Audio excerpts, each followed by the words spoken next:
எல்லா புகழும் இறைவனுக்கே. நம் அனைவர் மீதும் இறைவனின் சாந்தியும் சமாதானமும் உண்டாகட்டும். நம்மளுடைய ஹெவன்சி கவுன்சிலிங்கில் சமூகத்தை எப்படி கட்டமைச்சிருக்காங்க அப்படிங்கிறத பார்த்துட்டே வரும். ஒவ்வொரு டாப்பிக்காக பார்த்துட்டு வந்தோம். கிட்டத்தட்ட 10 டாப்பிக்கில் நம்ம 6 டாபிக் கவர் பண்ண போகிறோம். ஸோ இது 7வது டாப்பிக்காக கூட இருக்கலாம்.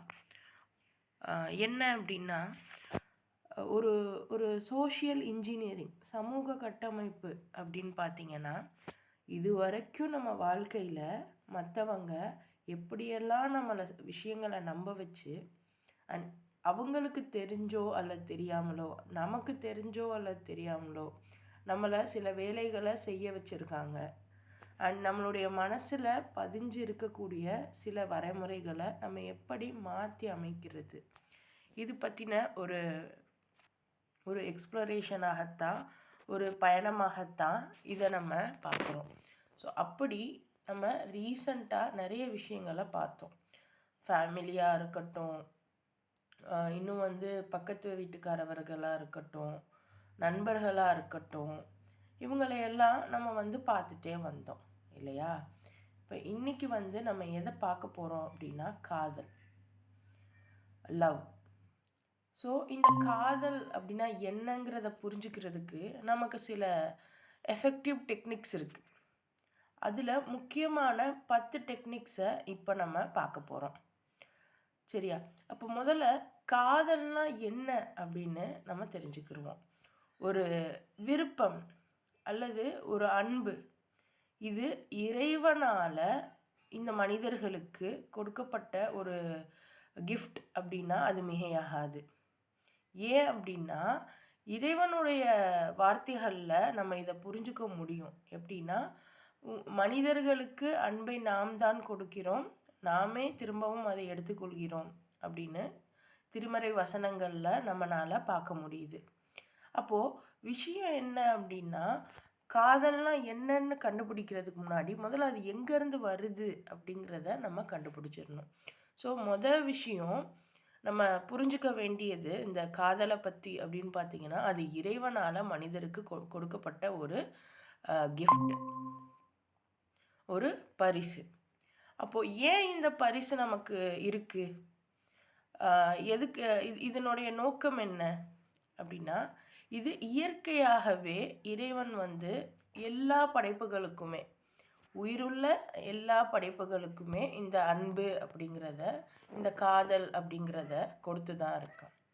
ஏன் அப்படின்னு பார்த்திங்கன்னா, தி ரியல் பர்பஸ், உண்மையான நோக்கம், நம்ம இங்கே வாழ்கிறதுக்கான உண்மையான நோக்கம் என்ன அப்படின்னு பார்த்திங்கன்னா, ஒருத்தருக்கு ஒருத்தர் ஒத்துழைச்சு இறைவனுடைய இந்த பூமியில் சிறப்பாக வாழ்ந்து காட்டி அவன்கிட்ட நல்ல பேர் வாங்கி நீங்கள் அடுத்த மறுமைக்கு நம்ம போகணும்.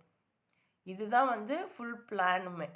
இப்போ இதோட எக்ஸிக்யூஷன் ப்ராசஸ்க்கு நமக்குள்ள ஒரு பாண்டிங் வேணும், ஒரு இணைப்பு வேணும். அந்த இணைப்பை தான் காதல், அன்பு அப்படின்னு சொல்கிறாங்க. இப்போ இந்த அன்பு அப்படிங்கிறத 2 வகையாக நம்ம பிரிக்கலாம்.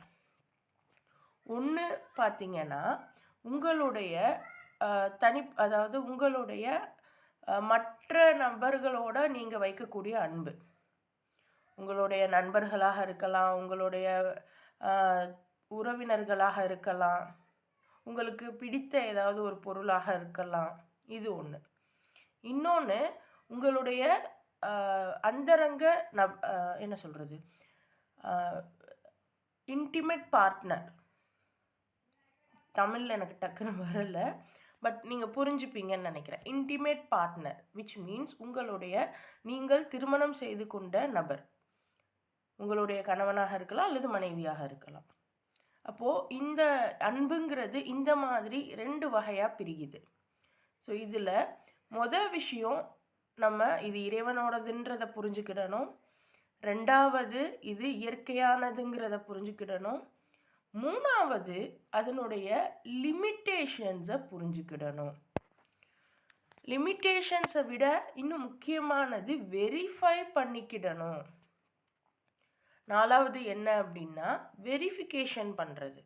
இது உண்மையான அன்பு தானா அப்படின்னு வெரிஃபிகேஷன் பண்ணிக்கிறது. இப்போ இந்த லிமிட்டேஷனையும் வெரிஃபிகேஷனையும் நான் ஒன்றா உங்களுக்கு காமிக்கிறேன். அதாவது சில எல்லைகளை வகுக்கிறதும் இது அன்புதானான்னு கன்ஃபார்ம் பண்ணிக்கிறதும் ஒரே இடத்துல வச்சு நம்ம பார்க்க வேண்டியது இருக்குது. ஏன் அப்படின்னா விஷயம் இருக்குது. இப்போ அன்புங்கிறது நம்ம தான் சொன்னோம்ல, 2 டைப்பாக இருக்குது. ஒன்று சக மனிதர்களோட இருக்கக்கூடிய ஒரு அன்பு, இன்னொன்று நம்மளுடைய கணவனோ மனைவியோ அவங்களோட இருக்கக்கூடிய அன்பு. இது 2மே தனிப்பட்ட வெவ்வேறு விஷயங்களை கொண்டதாக இருக்கும். ஒவ்வொன்றத்தையுமே நம்ம பிரித்து பார்க்க தெரியணும். அது வேற. லைக் எக்ஸாம்பிள், என்னுடைய அன்பானது என்னுடைய மகன், என்னுடைய மகள், என்னுடைய உறவினர்கிட்ட ஒரு மாதிரி இருக்கும். இதுவே எனக்கு கொஞ்சம் சம்பந்தம் இல்லாத ஒரு வழிப்போக்கர்கிட்டையும் இன்னும் மற்ற நபர்கிட்டையும் ஒரு மாதிரி இருக்கும். அதே மாதிரி தான் என்னுடைய மனைவி, என்னுடைய கணவர்கிட்ட என்னுடைய அன்பானது வேறு மாதிரி இருக்கும். அதை தாண்டி இன்னைக்கு புதுசாக ஒன்று இறைவன் சொல்லாத இயற்கை அற்ற வேறு சில தவறான அன்புகளும் இருக்கத்தான் செய்யுது. அதை நம்ம அன்புன்ற எல்லைக்கு வரையறைக்குள்ளே கொண்டு வர முடியாது. அது வேறு வரையறைக்கு கொண்டு வரணும். ஸோ இப்போது முதல்ல இந்த வெரிஃபிகேஷன், இந்த லிமிட்டேஷனை பார்ப்போம். இப்போ அன்புங்கிறது இறைவன் சொல்கிறான், யார் எனக்காகவே அன்பு வைத்து எனக்காகவே ஒன்றிணைந்து எனக்காகவே பிரிஞ்சு போகிறாங்களோ அவங்கள நான் நேசிக்கிறேன் அப்படின்னு இறைவன் சொல்கிறான். அப்போ இந்த இடத்துல அந்த அன்புங்கிறது எதை நோக்குனதாக இருக்கணும். அந்த எந்த ஒரு விஷயமுமே பர்பஸ் இல்லாமல் இருக்காது. இந்த உலகத்தில் இறைவன் படைத்த எதுவுமே காரணம் இல்லாமல் படைக்க மாட்டான், காரணம் இல்லாமல் செயல்படுத்த மாட்டான். இதை நம்ம ஆணித்தரமாக நம்பணும். அப்போது இந்த அன்புங்கிறது மட்டும் காரணம் இல்லாமல் ஒருத்தவங்க மேலே நமக்கு வந்துருமா? ஆனால் அப்படி தானே சொல்லித்தரப்பட்டிருக்கு நமக்கு. மெயின் ஸ்ட்ரீம் மீடியாக்கள்லையும் இதுலையும் என் புள்ள தான் எனக்கு எல்லாமே, என் உசுரே என் புள்ள தான், எங்கள் அம்மா தான், என்னுடைய காதலி தான், என்னுடைய காதலன் தான், என் ஃப்ரெண்டு தான் அப்படின்லாம் அதிகமாக நமக்கு மூளை செலவை செய்கிறாங்க, மேனிப்புலேட் பண்ணுறாங்க இல்லையா? ஆனால் இறைவன் என்ன சொல்கிறான், எனக்காக நீங்கள் அன்பு வைங்கங்கிறான். அப்போது அந்த அன்புங்கிறது, அந்த நேசம்ங்கிறது ஒரு பர்பஸ்ஃபுல்லாக இருக்கணும். இறைவனுக்காக நேசம் வைக்கிறதுன்னா அப்போ இறைவனை நீயும் நானும் சேர்ந்து ஒன்றா நேசிக்கலாம் அப்படின்னா முடிகிற காரியமா? இறைவனை நேசிக்கிறதுனா எப்படி? அது இன்னொரு விஷயம். அப்போது ஒருத்தருக்கு ஒருத்தர் நம்ம பரஸ்பரமாக உதவி கொள்வது, ஒருத்தருக்கு ஒருத்தர், இது மிக மிக முக்கியம். ஒருத்தருக்கு ஒருத்தர் பரஸ்பரமாக உதவி கொள்வது என்பது நேசமாகப்படும். நம்ம என்ன நினச்சிக்கிறோம் அப்படின்னா, நம்ம அன்பாக பேசுகிறதும் அன்பாக பார்க்குறது மட்டும்தான் லவ்வு, உதவி செஞ்சாதான் அன்பா அப்படின்லாம் நமக்கு தோணலாம். ஆனால் பரஸ்பரமாக, அது பரஸ்பரம்ங்கிறது ரொம்ப ரொம்ப முக்கியம், மியூச்சுவல். அப்போது என்னுடைய அன்பு அப்படிங்கிறது, நீ எனக்கு ஒன்று செய்கிற அப்படின்னா அதை நானும் உனக்கு செய்கிறது. அது எதுவாக வேணாலும் இருக்கலாம். என்னால் முடிந்ததை நான் உனக்கு செய்வேன், உன்னால் முடிஞ்சதை நீ எனக்கு செய்யணும். ஸோ இது ரொம்ப ரொம்ப முக்கியம். இப்போ இதில் லிமிட்டேஷன்னு சொல்கிறீங்களே, ஆமாம். வெரிஃபிகேஷன்னு சொல்கிறீங்களே, ஆமாம். என்ன வெரிஃபை பண்ணணும்னா, எந்த முறையில் எதற்காக இவங்க மேலே எனக்கு நேசம் வருது.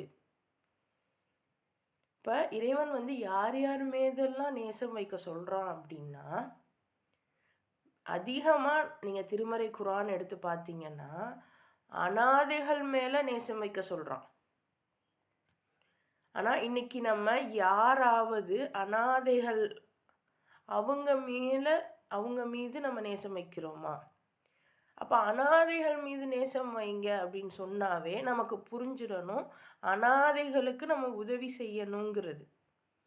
அப்போது நம்ம இன்றைக்கி என்ன செய்கிறோம், உதவிங்கிறத தனியாகவும் நேசங்கிறத தனியாகவும் பிரித்து பார்க்க கற்றுக்கிட்டோம். இது யார் நமக்கு சொல்லி கொடுத்தான்னு தெரியலை. ஆனால் உண்மையிலேயே அந்த நேசம்ங்கிறது ஏன் அப்போ இறைவன் சொல்லணும், அனாதைகள் கிட்ட நீங்கள் நேசம் கொள்ளுங்க, நேசம் காமிங்க அப்படின்னு. அப்போது விஷயம் என்னென்னா, பரஸ்பரமாக அவங்களுக்கு என்னால் ஆனதை நான் செய்யணும். அதே மாதிரி இன்னும் பார்த்தீங்க அப்படின்னா, யார் யாரெல்லாம் தேவையுடையவர்களாக, நீதமான தேவை அது ரொம்ப முக்கியம். எல்லாருக்கும் தான் தேவை இருக்குது, யாரும் இங்கே தேவையற்றவர்கள் இல்லை இறைவனை தவிர. ஆனால் நீதமான தேவையுடையவர்கள், நான் இப்போது பசிக்குது சாப்பிட ஒன்றுமே இல்லை அப்படின்னு இருக்கிறவங்களும் தேவையுடையவங்க தான். சாப்பிட எல்லாம் இருக்குது ஆனால் எனக்கு பிடிச்ச மாதிரி இல்லை அப்படின்னு சொல்கிறவங்களும் நம்ம பார்வையில் தேவையுடையவர்கள் தான். ஆனால் உண்மையான தேவை யாருக்கு? ஸோ இந்த மாதிரி யாருக்கு தேவை இருக்கிறதோ அவர்களுக்காக நம்ம பரிவு காட்டுவது அப்படிங்கிறது, இந்த பரிவையும் இந்த நேசத்தையும் இறைவன் ஏற்றுக்கொள்வான், அதுவும் நீதமான விஷயத்திற்காக. ஆனால் நமக்கு என்ன சொல்லப்படுது, அன்பு அப்படிங்கிறது இப்போ என்னை சுற்றி இருக்கிற விஷயம் மட்டும்தான் எனக்கு அன்பு அப்படிங்கிற மாதிரி நமக்கு சித்தரிக்கப்பட்டுருச்சு. என் குழந்த மட்டும்தான் எனக்கு பிடிக்கும், என்னுடைய அத்தா அம்மாவை மட்டும்தான் எனக்கு பிடிக்கும், என்னுடைய மாமா இன்னைக்கு அதுவே குறைஞ்சிருச்சு. என்னுடைய மாமா, என்னுடைய சாச்சா, என்னுடைய பெரியம்மா பெரியத்தா, என்னுடைய சின்னம்மா சித்தி இப்படின்னு பார்க்குற அந்த அன்பே நமக்கு குறைஞ்சிருச்சு. அப்போது கரெக்டான வெரிஃபை பண்ணணும். ஸோ இறைவன் இந்த மாதிரி வெளியாட்களை நேசிக்க சொல்கிறான். இறைவனுக்காக அந்த நேசமானது உதவியை குறிக்குது. அடுத்து உறவுகளை நேசிக்க சொல்கிறான். அந்த உறவுகள்ன்றது நமக்கான கடமைகளை குறிக்குது. ஏன்னா பாருங்கள், உறவில் எனக்கு அன்பு இருக்குது அப்படிங்கிறது இப்போது ஒரு அம்மாவுக்கு குழந்த மேலே உள்ள அன்புங்கிறது அந்த குழந்தைக்கான எல்லா பொறுப்புகளையும் அவள் செய்வாள். ஒரு அத்தாக்கு குழந்த மேலே உள்ள பொறுப்பு ஒரு அன்புங்கிறது, அந்த அத்தா குழந்தைக்காக எல்லாமே செய்வான். அதே குழந்தைக்கு அவங்க அத்தா அம்மா மேலே அன்பு இருக்குது அப்படிங்கிறது எப்போ தெரியும்னா, அதே மாதிரி அந்த குழந்தை பெருசானதுக்கப்புறம் அவங்க அத்தா அம்மாவை பார்க்கும்போது தான் தெரியும். அது வரைக்கும் நம்ம சொல்லவே முடியாது அந்த குழந்தைக்கு அவங்க அத்தா அம்மா மேலே அன்பு இருக்கா இல்லையான்னு. நம்ம என்ன சொல்லுவோம், என் பிள்ளை ரொம்ப பாசக்கார பிள்ளை. அப்போ அட்லீஸ்ட் அந்த வளரும்போதே கூட அத்தா அம்மாவுக்கு உதவி செய்யாத வரைக்கும் நம்ம அந்த வார்த்தையே சொல்ல மாட்டோம். நம்ம இப்போ கிச்சனில் ஏதாவது இருக்கும்போது அந்த புள்ள அம்மா நான் அவங்களுக்கு இது செய்யவா அப்படின்லாம் சொல்ல ஆரம்பிச்சிச்சு அப்படின்னா, அப்போ நம்ம அம்மா சொல்லுவாங்க, என் பிள்ளை ரொம்ப பாசமாக இருக்கும். அதை விட்டுட்டு அந்த கிச்சனில் எந்த ஒர்க்குமே எங்கள் அம்மாவே எல்லாம் பார்க்கட்டும்னு நான் விட்டுட்டு நான் இங்கே உட்காந்து ஃபோன் நோண்டிகிட்டு இருந்தேன்னா எங்கள் அம்மா என்ன சொல்லுவாங்க, இந்த பிள்ளையா எனக்கு எதுவுமே உதவி செய்யாது, இது எதுக்கு தான் இருக்கோன்னு தெரியாது அப்படிங்கிற மாதிரியான வார்த்தைகள் வரும். அப்போது அந்த பாசங்கிறது எப்போ வெளிப்படும் அப்படின்னா, நான் அதற்கான முயற்சிகளையும் அதற்கான ஊழியங்களையும் நான் செய்யும்போது மட்டும்தான் என்னுடைய அன்பு பாசமானது வெளிப்படும். ஸோ இதுதான் அதனுடைய லிமிட்டேஷன்ஸ். அண்ட் இன்னொன்று, நான் அந்த உதவி செய்கிறேங்கிறத நான் மட்டும்தான் செஞ்சிட்டே இருக்கேன், பதிலுக்கு எனக்கு வர்றதே இல்லை. அதனுடைய என்ன சொல்கிறது, நான் செஞ்சிட்டே இருக்கேன் ஆனால் எனக்கு திருப்பி அவங்க செய்யலை அப்படின்னா நான் சிந்திக்கணும். அண்ட் அதே சமயம் நான் செய்கிறேன் ஆனால் பதிலுக்கு நீங்கள் எனக்கு செஞ்சே ஆகணும்னு நான் அங்கே வற்புறுத்தி நிற்கிறேன். இப்போது ஃபார் எக்ஸாம்பிள், நான் உங்களுக்கு ஒரு பேனா கொடுக்குறேன்னு வைங்களேன், பதிலுக்கு உங்ககிட்ட இருக்கிற ஒரு பென்சிலை எனக்கு கொடுத்துட்டீங்க. ஆனால் நான் என்ன எதிர்பார்க்குறேன்னா, நான் உனக்கு பேனா கொடுத்துருக்கேன், நீ எனக்கு பாக்ஸே கொடுக்கணும்னு நான் நினச்சிக்கிட்டு நிற்கிறேன். அது முட்டாள்தனம். விஷயம் புரியுதா? அப்போது பரஸ்பரமாக ஒன்று கொடுக்கணும்னு சொல்கிறது கரெக்ட், ஆனால் இதுதான் கொடுக்கணும்னு எதிர்பார்க்கறது தப்பு. இப்போ என்னுடைய மகள் ஒருத்தி இருக்கா, என்னுடைய மகன் ஒருத்தவங்க இருக்காங்க, அல்லது என்னுடைய கணவராகவே இருக்கட்டுமே, யாராக இருந்தாலும் அவங்களுக்கு நீங்கள் ஒரு பணிவிடையோ அல்லது ஏதாவது ஒரு விஷயமோ அவங்களுக்கு நீங்கள் செய்வீங்க. பதிலுக்கு அவங்கனால இயன்றதை உங்களுக்கு தருவாங்க. அப்படி மியூச்சுவலாக இருந்தால் ஓகே. எதுவுமே தரலைன்னாலும் பிரச்சனை, அவங்க தரது உங்களுக்கு ஏற்றுக்கொள்ள முடியல, நான் எதிர்பார்த்தது தரமாட்றாங்க அப்படின்னு நினச்சாலும் பிரச்சனை. ஏன்னா நம்ம அந்த சிச்சுவேஷனை புரிஞ்சுக்கிடணும். சிச்சுவேஷன் இவங்களுக்கு இவ்வளோ தான் தர முடியும் அப்படின்ற அந்த புரிதல் நமக்கு வேணும். ஸோ அந்த லிமிட்டேஷனுங்கிறது இதுதான். நான் ஒருத்தவங்களுக்கு செய்யணும், அவங்களும் எனக்கு செய்யணும். அதான் அன்பு. செய்கிறது நான் எதிர்பார்க்குற மாதிரி தான் இருக்கணும் அப்படின்னு நினச்சோன்னா அந்த இடத்துல தான் நம்ம தப்பு பண்ணுறோம். ஸோ அந்த நேசமுடைய லிமிட்டேஷனை நம்ம புரிஞ்சுக்கிடணும். இப்போ மூணாவதாக வெரிஃபை பண்ணுறது. அது எப்படிம்மா வெரிஃபை பண்ணுறது? நாலாவது விஷயமா வெரிஃபை பண்ணுறது. அப்போ அது எப்படி வெரிஃபை பண்ணுறது? முதல்ல இது நேசம் தானா அப்படின்னு நான் செக் பண்ணணும். இப்போ அந்த நேசம் அப்படிங்கிறத செக் பண்ணுறதுக்கு எனக்கு இன்னொரு டெக்னிக் தேவை. மெட்டீரியலிஸ்டிக் அல்லது ஹியூமனிஸ்டிக். அதாவது இப்போது எனக்கு சில உதவி செய்கிறாங்கல்ல, நானும் பதிலுக்கு சில விஷயங்கள் செய்கிறேன்ல, அது வெறும் பொருளாதாரமாக மட்டும் இருக்குதா இல்லை மனித நேயத்தோடையும் கொஞ்சம் இருக்குதா? ஏன்னா ரெண்டுமே வெறும் ஒரு வார்த்தை மட்டுமேயும் அங்கே செல்லுபடி ஆகாது. யோசிச்சு பாருங்க. இப்போ நான் என்னுடைய தம்பிக்கிட்ட போய் நிற்கிறேன், எனக்கு இந்த மாதிரி கொஞ்சம் பண பிரச்சனையாக இருக்குதா, என்ன பண்ணுறதுனே தெரியல அப்படின்னு என்னோடய தம்பிகிட்ட போய் நிற்கிறேன். அப்போ என் தம்பி அதெல்லாம் சரியாயிரும்க்கா, உடுக்கா, பார்த்துக்கிறோம் அப்படின்னு வாயாலேயே பேசுகிறான். எனக்கு பணம் தேவைங்கிறதான் நான் அவன்கிட்ட போய் சொல்கிறேன். ஆனால் அவன் என்ன பண்ணுறான், வாயாலேயே. இன்றைக்கி அதிகமானவங்க அப்படி தான் இருக்காங்க.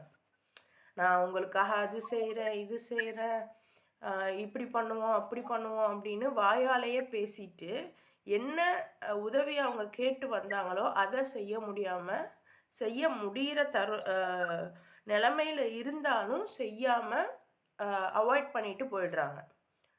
அது ஒரு கேட்டகரியாக இருக்குது. இன்னொன்று, எதுக்கு எடுத்தாலும் வெறும் அந்த பணம் ரீதியாக அல்லது ஏதாவது பொருள் ரீதியாக மட்டுமே நம்மக்கிட்ட கேட்பாங்க, வாங்கிப்பாங்க, கொள்ளுவாங்க. நம்மளும் அவங்கக்கிட்ட கேட்போம், வாங்குவோம், கொள்ளுவோம். ப்ளீஸ் மியூட் பண்ணிக்கோங்க சிஸ்டர்ஸ். ஓகே. ஸோ அப்போது அந்த மாதிரி நம்மளுடைய நிலைமை, இப்போ நம்மளுடைய அந்த நேசம் அப்படிங்கிறது வெறும் மெட்டீரியலிஸ்டிக்காக மட்டும் இருக்கா அல்லது ஹியூமனிஸ்டிக்காகவும் இருக்கா? ரெண்டு மட்டுமே இருந்தால் பிரச்சனை தான். பணத்துக்காக மட்டுமே நம்ம நேசம் கொண்டாலும் பிரச்சனை தான். வெறும் வார்த்தைகள் மட்டுமே நம்மளுடைய நேசத்துக்குரியவர்கள் தராங்க அப்படின்னாலும் பிரச்சனை தான். இது ரெண்டத்துலேயும் எது கொஞ்சம் சில நேரங்களில் வார்த்தைகள், சில நேரங்களில் பொருள்கள், இது ரெண்டுமே கலோக்கியலாக கொஞ்சம் ஒன்றிணைந்து இருக்கும்போது மட்டும்தான் அந்த நேசம்ங்கிறது நிலைக்கும். ரெண்டுமே அந்த பேலன்ஸ்டுன்னு சொல்லுவாங்கல்ல. ஸோ அந்த பேலன்ஸ்டாக இருக்கணும். ஸோ உங்களுடைய நேசத்தை நீங்கள் வெரிஃபை பண்ணுங்க. அது உங்களுடைய கணவர்கிட்ட இருந்து ஆரம்பிங்க, உங்களுடைய மகன்கிட்ட இருந்து ஆரம்பிங்க, உங்களுடைய நண்பர்கள்கிட்ட ஆரம்பிங்க. ஏன்னா அல்லாஹ் ஏன் நேசத்தை கொடுக்குறான்? அப்போது ஒருத்தருக்கு ஒருத்தர் நம்ம அனுசரித்து போவோம், ஒருத்தருக்கு ஒருத்தர் உதவியாக இருப்போம், ஒருத்தருக்கு ஒருத்தர் கைடன்ஸாக இருப்போம் அப்படின்ற ஒரு இதில் தானே கொடுக்குறான். அப்போ அதையுமே நம்ம என்ன பண்ணணும், சரியாக பயன்படுத்தணும், சரியாக புரிந்து கொள்ளணும். அப்போது அடுத்து பாருங்கள், பெயின். இந்த பெயின் எப்போ வரும்? இந்த வலி அப்படிங்கிறது எப்போ வரும்னா, நம்ம சரியாக வெரிஃபை பண்ணாத போது வரும். சரியாக நம்ம தேர்ந்தெடுக்காத போது, சரியாக நாம் புரிந்து கொள்ளாத போது நேசத்தை, அப்போது நமக்கு வலி என்பது ஏற்படும். அதான் நம்ம சொன்னோம். அதாவது ரொம்ப மெட்டீரியலிஸ்டிக்காகவும் இருக்கக்கூடாது. ரொம்ப பணம் மட்டுமே நோக்கத்தோட நம்மளுடைய நேசம் இருக்கக்கூடாது. ரொம்ப பண தேவைன்ற போது, ரொம்ப இக்கட்டான சூழலுங்கிற போது, நான் வெறும் வார்த்தைகளால் மட்டும் நம்ம அங்கே முடிச்சுட்டு இருக்கக்கூடாது. அப்போது நீங்கள் இப்போ இந்த இடத்துல நீங்கள் கேட்கலாம், அப்போ பணத்துக்காக நீங்கள் நேசம் கொள்ள சொல்கிறீங்களா? அப்போ வெறும் வார்த்தைக்காக நீங்கள் நேசம் கொள்ள சொல்கிறீங்களா அப்படின்னு தோணலாம். ஆனால் உண்மை என்னன்னா, நீங்கள் ரெண்டத்தையுமே நடுநிலையாக வைக்கணும். எப்போ என்ன தேவைங்கிறத புரிஞ்சு அவங்களுக்கு அதை நம்ம செய்யணும். இப்போ என்னுடைய மகனுக்கு என்னால் நான் பொருளுதவி செய்ய முடியும், ஏன்னா அவன் சின்ன பிள்ளை. ஆனால் என் மகன் எனக்கு பொருளுதவி செய்வானா? வாய்ப்புகள் கம்மி தான். அப்போ அந்த இடத்துல அவன் சொல்லுவான்ல, சரிம்மா நான் வளர்ந்து உனக்கு சம்பாரித்து தரேம்மா. அட்லீஸ்ட் அவன் சேர்த்து வச்சதையாவது கொஞ்சம் கொண்டு வந்து, அம்மா இந்தாம்மா நான் சேர்த்து வச்சது, அம்மா எனக்கு இவங்க அந்த இது இருக்குல்ல, பாண்ட் இருக்குல்ல, அம்மா எனக்கு சொந்தக்காரவங்க கொடுத்தாங்கம்மா, இந்தாம்மா இதை நீ வச்சுக்கோமா. அப்படி முடிஞ்ச அளவு வீட்டுடைய சூழலை புரிஞ்சு அவங்க செய்கிறாங்கல்ல, அவங்கனால முடிஞ்சதை செய்கிறாங்கல்ல, அது வேணும். அது மனதளவுலையும் வேணும், பொருள் அளவுலையும் வேணும். இது இல்லாத பட்சத்தில் யோசிச்சு பாருங்க. இப்போ அவங்கக்கிட்ட அவ்வளோ பணம் இருக்குது. என்னுடைய பிரச்சனை இப்போ எனக்கு ரொம்ப ரொம்ப இக்கட்டான சூழலில் இருக்கேன். அதுக்குன்னு போய் நான் வீடு கட்டணும், உங்கள் நகையெல்லாம் அடகு வச்சு எனக்கு உங்கள் பணம் கொடுங்க அப்படி கேட்டால் யாரும் தரமாட்டாங்க. அதெல்லாம் முட்டாள்தனம். ஏன்னா சிலர் அப்படி கேட்குறாங்க. இறைவன் பாதுகாப்பானாக. அதாவது எப்படின்னா, இன்றைக்கெலாம் மருமகள்கிட்ட வாங்கி அடகு வச்சு வீடு கட்டலாம், வாசல் கட்டலான்னு வாங்கி அடகு வச்சு வீடும் ஒழுங்காக கட்ட முடியல, அடகு வச்சதையும் திருப்ப முடியல, அந்த மாதிரி ஆகுது. இது பத்தாததுக்கு ஒரு 3ஆம் கட்ட 4ஆம் கட்ட சொந்தக்காரர்கள்லாம் அப்படி கேட்குறாங்க. அது தப்பு. அதுதான் சொல்கிறேன், நீடை புரிஞ்சு நம்ம அந்த பொருள் உதவியோ எதுவாக இருந்தாலும் செய்யணும். முட்டாள்தனமாக செஞ்சிடக்கூடாது. அதுக்கு தான் இறைவன் நமக்கு பகுத்தறியக்கூடிய அந்த அறிவை கொடுத்துருக்கான். ஸோ ஒவ்வொரு விஷயத்தையுமே சிந்திச்சு பார்க்கணும். அப்போது தேவையான இடத்துல தேவையான நேரத்தில் சரியான உதவியை நம்ம செய்யணும். அதுதான் நேசம் இருக்குங்கிறதுக்கான அடையாளம். ஸோ அப்படி யார் செய்யலையோ, யார் முன் வரலையோ, யார் இருந்தும் கொடுக்கலையோ, அந்த இடத்துல நமக்கு வலி ஏற்பட்டாலும் பிலீஃப் சிஸ்டம் புரிதலுக்கு போயிடணும். அப்போ இவங்களுக்கு நம்ம மேலே நேசம் இல்லை, பரவாயில்ல, அப்போ இறைவன் இவங்க மனசுலேருந்து நம்ம மேலே இருந்த அந்த நேசத்தை எடுத்துட்டான் போல அப்படிங்கிற புரிதல் நமக்கு வரணும். அப்போதான் என் மேலே அவங்களுக்கு நேசம் இல்லைன்னு அவங்கக்கிட்ட நான் போய் கோச்சிக்கிட்டு நிற்க மாட்டேன். ஏன்னா இறைவன் தானே சொல்கிறான், நம்ம தான் பிறர் மனசில் நேசத்தை போடுறோம் அப்படின்னு, நம்ம தான் அந்த மனசுலேருந்து நேசத்தை எடுக்கிறோம் அப்படின்னு இறைவன் பேசுகிறான். அப்போது யாரோ ஒருத்தவங்க உங்கள் மேலே நேசம் கொள்ளலை, உங்கள் மேலே அந்த உங்களுக்கான உதவியும் செய்யலை, உங்களுக்கான பாசமான பேச்சும் பேசலை அப்படின்னு வரப்போ, நீங்கள் முடிந்தளவு முயற்சி பண்ணி வலியை வாங்கிட்டு வெளியே வரப்போ, அந்த வலி வேதனையோட நீங்கள் புரிந்து கொள்ள வேண்டிய ஒன்று, இறைவன் தான் இந்த நேசத்தை அவங்கக்கிட்ட இருந்து எடுத்துட்டான். அவன் செஞ்சால் அதுக்கு ஏதாவது ஒரு காரணம் இருக்கும். சரி, நல்லது அப்படின்ற ஒரு மனநிலைக்கு நீங்கள் வந்துட்டீங்கன்னா, யாரை நீங்கள் வெறுத்த போதிலும், யார் உங்களை வெறுத்த போதிலும், நீங்கள் பெருசாக அந்த வலிங்கிறது பெர்மனண்ட்டாக இருக்காது, வெறும் டெம்பரரியாகவே முடிஞ்சிடும். கொஞ்சம் நேரத்துக்கு, கொஞ்சம் நாளைக்கு அது இருக்கும். நீங்கள் இந்த புரிதலுக்கு நீங்கள் வந்த பிறகு அந்த வலிங்கிறது காணாமல் போயிடும். ஸோ இதை நம்ம மனசில் வைக்கணும். அடுத்து பார்த்தீங்கன்னா லீடிங். ஸோ லீடிங்காக இருக்கணும். லீட் அப்படின்றது அவங்க தான் எனக்கு முதல்ல செய்யணும், அவங்க அவங்க தான் மற்றவங்க தான், அதாவது யாரை நான் நேசிக்கிறேனோ நேசிக்கிறவங்க தான் எனக்கு எல்லாமே செய்யணும். அது அன்பான வார்த்தையாக இருந்தாலும் சரி, அல்லது ஏதாவது கிஃப்டாக இருந்தாலும் சரி, ஏதாவது பொருளாக இருந்தாலும் சரி, அவங்க தான் எனக்கு கொடுத்துக்கிட்டே இருக்கணும் அப்படின்னு நினைக்க வேண்டாம். ஏன்னா லீடிங் அப்படின்னா நம்ம தான் ஆரம்பிக்கணும், நம்ம தான் தரணும். அது பாசமாக, அது வாய் வார்த்தையாக இருந்தாலும் சரி, பொருளாதார ரீதியாக இருந்தாலும் சரி. ஏன்னா இன்னைக்கு நம்மளை ரொம்ப என்ன சொல்கிறது, ரொம்ப மூல செலவை செஞ்சு வச்சுருக்காங்க.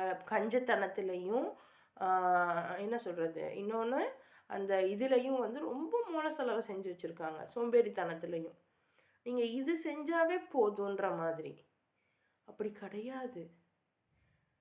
பாசமான வார்த்தை பேசுகிறது தான் லவ், வெறும் அந்த வார்த்தை பேசுகிறது மட்டும்தான் அன்பு அப்படின்னா இன்னைக்கு ஏகப்பட்ட தவறான உறவுகள் போயிட்டே இருக்குல்ல. அது திருமணத்துக்கு முந்தைய காதலாக இருந்தாலும் சரி, திருமணத்துக்கு பிந்தைய வேறொரு காதலாக இருந்தாலும் சரி, அல்லது வேற ஏதாவது என்ன சொல்கிறது ஒரு உறவாக இருந்தாலும் சரி, சும்மா காசிப் பேசுகிறதையெல்லாம், அடுத்தவங்கள பற்றி புறம் பேசுகிறதையெல்லாம் நீங்கள் நேசம்னு நினச்சிக்கிட்டு இருக்கீங்கன்னா அது நம்மளுடைய முட்டாள்தனம். அப்போது விஷயம் என்னென்னா, அதே மாதிரி எனக்கு ரொம்ப மனசு உடஞ்சி போய் இருக்கிற நேரத்தில் வெறும் வார்த்தைகளால் நெசத்துக்கு இப்போது என்ன இஷ்யூனா, இப்போ எங்கள் வீட்டில் எங்கள் அம்மாவுக்கும் எனக்கும் சண்டை அப்படின்னு வைங்களேன். அப்போது எனக்கு என் ஃப்ரெண்டு வந்து எங்கள் அம்மா எனக்கு வந்து ஆறுதலாக இருக்கா, எனக்கு வந்து சரி விடுடி பார்த்துக்குருவோம் அப்படின்னு சொல்கிறா, அப்படிங்கிறதுக்காக அவள் என் மேலே நேசம் கொள்றதா அர்த்தமா? என்னடி சண்டை, என்ன பிரச்சனை? அப்போ அந்த பிரச்சனையோட சொல்யூஷனை என்னால் கண்டுபிடிக்க வைக்க முடியும். எனக்கு சரி எது தப்புன்னு எனக்கு சொல்லணும். இல்லைன்னா டைரெக்டாக அம்மாட்டே இறங்கி, அம்மா சரி விடுங்கம்மா, அந்த 2 பேருக்கும் இருக்கக்கூடிய பிரச்சனையை தீர்க்கிறதுக்கு ஏதாவது முயற்சி பண்ணணும். அதுவும் ஒரு மெட்டீரியலிஸ்டிக் தான். அதாவது இறங்கி உதவி செய்யணும். உதவிலாம் நான் செய்ய மாட்டேன், வெறுமனே உட்காந்து நான் வந்து உங்களுக்கு அட்வைஸ் மட்டும் பண்ணுவேன், உங்களுக்கு நான் வந்து துவா பண்ணுறேன்னு மட்டும் நான் சொல்லுவேன் அப்படின்னா அங்கே அன்பு இல்லை. அது பேர் அன்பு இல்லை, அது வந்து ஒரு சாதாரண வழிபோக்கு தனம்தான். அப்போது நம்ம புரிஞ்சுக்கிடணும். இன்றைக்கி அதிகமான சின்ன பிள்ளைகளுக வீட்டில் வந்து அம்மாவோ அத்தாவோ சரியாக கவனிக்க முடியாத சூழலோ, அட்லீஸ்ட் ஏதோ ஒன்று, அந்த வீட்டில் கிடைக்காத கேர் வெளியே எங்கேயாவது ஏதோ ஒரு பசங்கனால, அல்லது அந்த பையனுக்கும் அதே தான், வெளியே எங்கோ ஒரு பெண்ணுக்கிட்ட கிடைக்குது அப்படிங்கிறப்போ அவங்க தவறான வழிக்குள்ளே போயிடுறாங்க உடனே. ஸோ அப்படி இல்லாமல் அதுக்கு தான் இத்தனை மகரம் கொடுத்துருக்கான். அண்ணன் தம்பி, அக்கா தங்கச்சி, மாமா, சித்தப்பா, அத்தா, பெரித்தா, சின்னத்தா, இன்னும் வந்து தாத்தா, இப்படி இத்தனை மகரமான ஆண்கள் பெண்களை கொடுத்துருக்கான். அப்போது உங்களுக்கு இப்போது இன்றைக்கி என்ன சொல்கிறாங்க அப்படின்னா, எனக்கு ஏதாவது பிரச்சனைனா என்னுடைய ஆண் நண்பர்கள் தான் வருவாங்க, இறைவன் பாதுகாப்பானாக. அந்த ஆண் நண்பர்கள் அவங்களுடைய வீட்டு பெண்களுக்கு ஏதாவது இஷ்யூனா போய் நிற்பாங்க தானே. உனக்கே வரும்போது அவங்க வீட்டு பெண்களுக்கு இஷ்யூ ஏதாவது பிரச்சனைனா வந்து நிற்பாங்க தானே. அப்படி அவங்க வந்து நிற்க மாட்டாங்க, உனக்கு மட்டும் வருவாங்க அப்படின்னா அது எந்த மாதிரியான ஒரு சூழல்? அவங்க எதை எதிர்பார்த்து வராங்க? இதையெல்லாம் மைண்டில் யோசித்து நடந்து கொள்ளக்கூடிய அளவுக்கு நம்ம பிள்ளைகளை நம்ம வளர்க்கணும் இன்றைக்கி இருக்கிற சூழலில். அப்போது ரொம்ப ப்ராடாக சிந்திக்க ஆரம்பிங்க. யாரோ ஒருத்தவங்க என்னைக்கோ ஆரம்பித்து நமக்கு சொல்லி கொடுத்ததையே பிடிச்சிக்கிட்டு நிற்காதீங்க. அதுலேருந்து வெளியே வந்து ப்ராக்டிக்கலாக எப்படி இருக்கணும்னு சிந்திங்க. ஸோ எதையுமே கொடுக்கறதில்ல நீங்கள் ஆளாக இருங்க. நீங்கள் கொடுத்து மீண்டும் அங்கேருந்து ஏதாவது வருதான்னு பாருங்கள். எதுவுமே வர்றதில்லை அப்படின்னா அப்போ அந்த இடத்துல நேசம்ங்கிறது நீங்கள் கரெக்டாக புரிஞ்சுக்கிறங்க. அது நேசமா அல்லது வேறு எதுவான்னு. ஒன்று நீங்கள் மட்டுமே கொடுக்குறீங்க, அங்கிட்டிருந்து எதுவும் வரலன்னாலும் ரெடி ஆகிக்கோங்க. அது என்னைக்கா வேணாலும் நம்ம பிரிஞ்சு போகலாம். அல்லது அவங்க தந்துகிட்டே இருக்காங்க, நீங்கள் தரதே இல்லை அப்படின்னாலும் மனசில் வைங்க, என்னைக்கா இருந்தாலும் அது பிரிஞ்சு போகலாம். அண்ட் ஜென்டிலாக இருங்க, ரொம்ப தன்மையாக இருங்க. ஆனால் இந்த தன்மைங்கிறது நமக்கு கொஞ்சம் கடினமாக இருக்கக்கூடிய விஷயமாக இருந்தாலும் நீங்கள் எந்த அளவுக்கு முடியுமோ அந்த அளவுக்கு ஜென்டிலாக ரொம்ப பொலைட்டாக டீல் பண்ணுங்க. நேசம்ங்கிறது அந்த ஜென்டில்னஸ், அந்த தன்மையை தான் குறிக்குது. எந்த அளவுக்கு அப்படின்னா நீங்கள் ரொம்ப மென்மையான முறையில், ஏன்னா நபி ஸல்லல்லாஹு அலைஹி வஸல்லமுடைய உம்மத்தாக நம்ம இருக்கிறோம். இது அப்போது அவருடைய வழியில் தான் நம்ம இருக்கணும். இந்த விஷயங்கள்லாம் அவர் சொல்லி கொடுத்துருக்காரு இல்லையா? இப்படி தான் இருக்கணும். அதுக்குன்னு எந்த இடத்துல ஜென்டில்னஸ் வேணும், அதுக்குன்னு நபி வெறும் தன்மையானவர் மட்டும் இல்லை, அவர் வீரமானவரும் கூட, விவேகமானவரும் கூட. நான் ஒரு இடத்துல தன்மையாக இருக்கணும்னா கூட அந்த இடத்துல எனக்கு புத்திசாலித்தனம் வேணும், எனக்கு தைரியம் வேணும். ஸோ என்ன உங்களுக்கு எவ்வளோ நாலேஜாக இருந்தாலும் சரி, எவ்வளோ புத்திசாலித்தனமாக இருந்தாலும் சரி, எவ்வளோ தைரியமாக இருந்தாலும் சரி, யார்கிட்டையும் தன்மையாக நடந்து கொள்ளுங்க.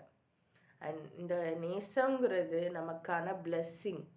இறைவன் அதான் சொல்கிறேன், இறைவன் நமக்கு கொடுத்த அந்த பிளெஸ்ஸிங், ஆசீர்வாதம் அப்படிங்கிறத நம்ம உணரும்போது நேசத்துடைய அந்த ஆழத்தையும் நம்ம உணருவோம். அப்போது பிளெஸ்ஸிங், அந்த ஆசீர்வாதம், அந்த பிளெஸ்ஸிங்கிறத நம்ம புரிஞ்சுக்கிடணும். சரியா? ஸோ இந்த மாதிரியான விஷயங்களை எல்லாம் உட்கொண்டது தான் இந்த நேசம். ஸோ இந்த நேசத்துக்கான விஷயத்தை நீங்கள் புரிஞ்சுக்கிட்டீங்க, அதனுடைய அளவுகோலை நீங்கள் சிந்திக்க ஆரம்பிச்சிங்க அப்படின்னா உண்மையாகவே நான் யாரையாவது நேசிக்கிறேன்னா, அது உங்களுடைய மகன், மகள், மனைவி, கணவன், யாராக இருந்தாலும் நீங்கள் சிந்திச்சு பார்க்க ஆரம்பிப்பீங்க. சரியா? ஸோ இப்படி சிந்திச்சு பாருங்கள், லைஃப்பில் மாற்றங்கள் வரும். கண்டிப்பாக இதுவரைக்கும் உங்கள் லைஃப்பில் இருந்த எண்ணங்கள்லேருந்து நீங்கள் விடுபட்டு சரியான புரிதலை கொண்டு சரியான முறையில் உங்கள் எண்ணங்களை மாற்றி அமைக்க ஆரம்பிங்க. சோஷியல் இன்ஜினியரிங் அப்படிங்கிறது இந்த எண்ணங்களை மாற்றி கட்டமைக்கிறது தான். யாரோ ஒருத்தவங்க உங்களை மேனிப்புலேட் பண்ணுறதை விட உங்களை நீங்களே மேனிப்புலேட் பண்ணுங்க. எப்படி பண்ணுறது? சிந்திக்கணும். எப்படி சிந்திக்கிறது? நிதானமாக இருக்கணும். எப்படி நிதானமாக இருக்கணும்? ஒவ்வொன்றும் அடுத்தடுத்து கேள்வி வரத்தான் செய்யும். நீங்கள் ஒவ்வொன்றத்துக்கும் நீங்கள் தான் ஆன்சர் கண்டுபிடிக்கணும். யாரும் உங்களுக்கு இதுதான் ஆன்சர்னு சொல்ல மாட்டாங்க. ஸோ முதல்ல கேள்விகள் உங்கள் மனதில் எழணும், சிந்தனைகள் உங்கள் மனதில் எழணும். ஏன்னா இறைவனே என்ன சொல்கிறான்? சிந்திச்சு பார்க்க மாட்டீங்களா, உணர மாட்டீங்களா, இப்படி தான் கேட்குறான். உங்களுக்கு நான் சொல்லித்தருவேன், அவங்க சொல்லித்தருவாங்க அப்படின்லாம் சொல்லலை. ஸோ பெண்கள் நம்ம அதிகமாக சிந்திக்காததன் விளைவு தான் இன்றைக்கி நம்ம பாடம் எடுக்க வேண்டியவங்க கடைசியில் நமக்கு பாடம் எடுக்கிறாங்க. நம்மளுடைய பிள்ளைகள். நடக்குதா இல்லையா? இதே தான் நீங்கள் உங்கள் அத்தா அம்மாவுக்கு செஞ்சீங்க. அதே இப்போ நம்மளாவது ஒரு 30 வயசு 25 வயசில் செஞ்சோம், இன்றைக்கி 5-6 வயசு பிள்ளைலாம் செய்யுது.